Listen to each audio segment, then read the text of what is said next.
Do you find the time it takes Earth to spin around each day a little slow? Well then, how about we speed things up? A lot. The Earth makes one full rotation on its axis every 23 hours, 56 minutes, and 4.1 seconds. And it's not moving at the same speed everywhere. The rotational speed varies depending on your distance to the poles. If you're at the equator, it moves the fastest at a rate of 460 ms 1000 mph. At the north or south pole, it's moving the slowest. Technically, it's not moving at all. This rotation makes Earth suitable for life. The diurnal cycle, or the shifting between day and night, helps keep the planet at a habitable temperature. Earth's rotation is the driving force of weather patterns. Even tides are affected by the Earth's spin. So if we were to accelerate this rotation, would we completely destabilize the climate? If you increase the rotational speed by 0.45 ms 1 mph, our days would be shorter, but only by a minute and a half. You might not even notice the change. I don't know. But even with this slight increase, sea levels would rise by several centimeters or a few inches. Yeah, the water and the poles would migrate toward the equator. Now if you increase this acceleration to 45 ms 100 mph, then a single day would be about 22 hours. You start to feel confused, almost like jet lag.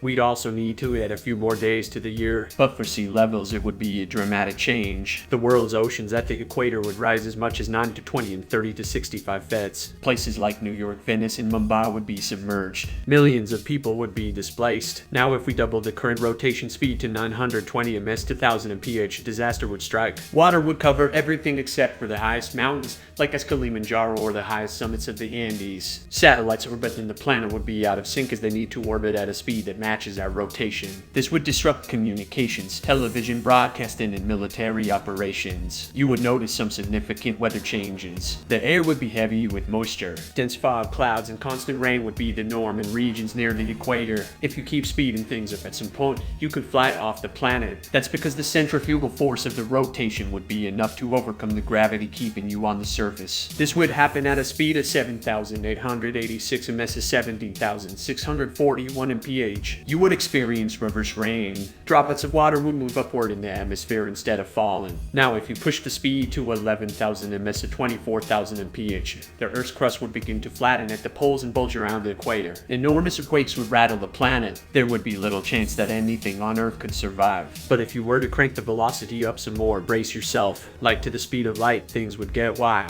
If the Earth rotated at a speed up to 199,790 to ms 186,282 ms, that would be 650 to 1,000 times faster than today. The dimensions of the planet would change. Once a sphere, the Earth would contract into a thin disc-like shape, and so would you, along with every other object. You could finally say the Earth is flat. The Earth is flat and stationary. Rotating at this extreme speed would distort time on Earth. It would slow down so much that it would eventually stop. You would freeze in time. So hopefully, you would be caught in a good moment. Earth could become a tiny black hole. That's because an object moving at the speed of light has an infinite mass. Yeah, nothing would be making it out of this situation alive. Maybe you'd stand a better chance if Earth started spinning in the opposite direction. But that's a story for another what if.